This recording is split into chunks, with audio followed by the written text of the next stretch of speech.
Mengapa dua perusahaan raksasa Fortune 500-nya Amerika yang bernilai buku dan market capitalization-nya ratusan miliar dolar, yang kalau mereka berdua dijumlah nilainya 6 kali APBN Indonesia, yaitu Tesla dan Air Products, hengkang tidak jadi berinvestasi di Indonesia. Mereka bikin heboh media-media di Indonesia akhir-akhir ini karena Air Product dan Tesla batal investasi di Indonesia. Walaupun kalau dipikir-pikir Indonesia adalah pasar dengan potensi penduduk nomor 4 terbesar di dunia dan ekonomi terbesar di ASEAN, adalah potensi besar. Namun mungkin melihat juga sisi lain, yaitu ekspor Indonesia masih ranking kelima di belakang negara-negara tetangga seperti Malaysia, Thailand, Vietnam, dan Singapura. Juga sumber daya alam kita kaya dengan aneka mineral seperti nikel yang berlimpah untuk electric vehicle atau EV-nya Tesla, juga batu bara untuk produksi metanol dan gasifikasinya Air Product. Namun mengapa mereka tetap hengkang dari Indonesia? Awalnya mereka sudah dilobi mesra all out oleh Presiden Jokowi dan Menko Marinvest Opung Luhut beserta delegasinya berjas hitam lengkap berdasi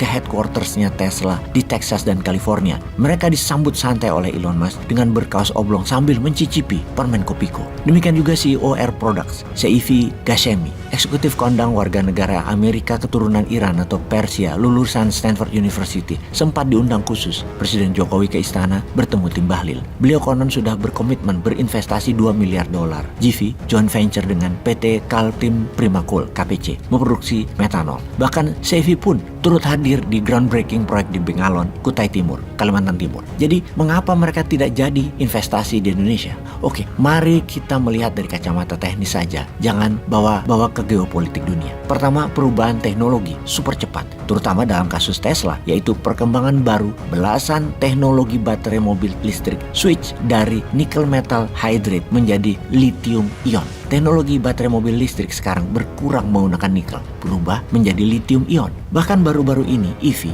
electric vehicle baterai dari bahan fluoride, salt, dan sodium itu sudah beredar. Demikian juga perusahaan CATL dari Tiongkok ternyata sudah invest di Tracker Pass, Nevada, yang konon tempat ini adalah tambang lithium yang depositnya terbesar di Amerika. CATL sudah kontrak memproduksi baterai lithium ion untuk Tesla. Sekali lagi, sekedar mengingat, tidak pakai nikel kendaraan listrik ke depannya. Jadi nikel sudah tidak jadi daya tarik lagi bagi Tesla. Elon Musk juga barusan mengumumkan proyek investasi 376 juta dolar untuk membangun pabrik lithium refinery di Texas. Entah bagaimana petinggi-petinggi Indonesia masih yakin bahwa nikel adalah andalan baterai mobil listrik. Bahkan di media berkali-kali dikampanyekan, kita ketiban durian runtuh akan baterai dunia kendaraan listrik. Agaknya duriannya menimpa kepala, jatuhnya bukan ke tanah. Faktanya, ain't no more Jose, EV tech change too fast. Kini, baterai lithium ion lagi in high demand. Data lapangan terakhir, Tesla, Ford, BMW Neo, dan Hyundai, dan lain sebagainya, sudah meninggalkan nickel metal hydride battery dan sudah fokus di lithium dan zodium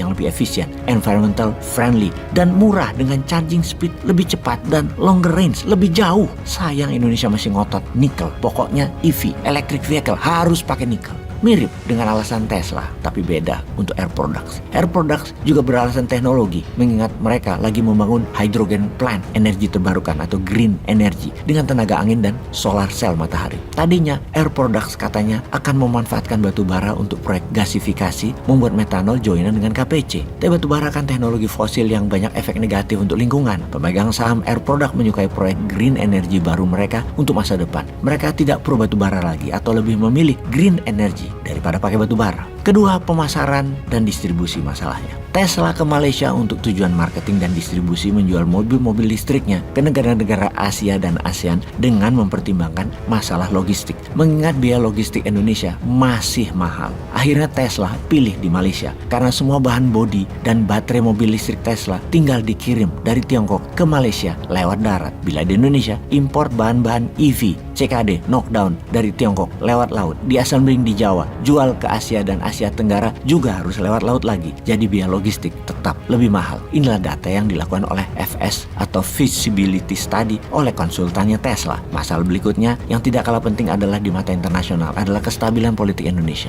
Lalu faktor ekonomi, masalah sumber daya manusia, sehingga mereka memutuskan batal investasi di Indonesia. Jadi kedepannya Indonesia harus bagaimana? Pastikan kalau mau mendapatkan investasi asing yang menguntungkan, jangan lupa kita juga perlu menyiapkan feasibility study untuk melobi para investor.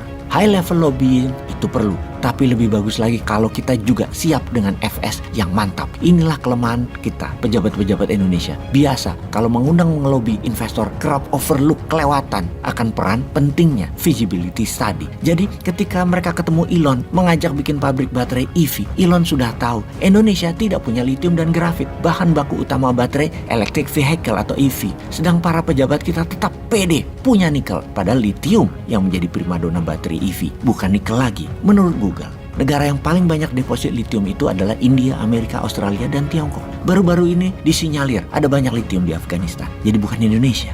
Peace.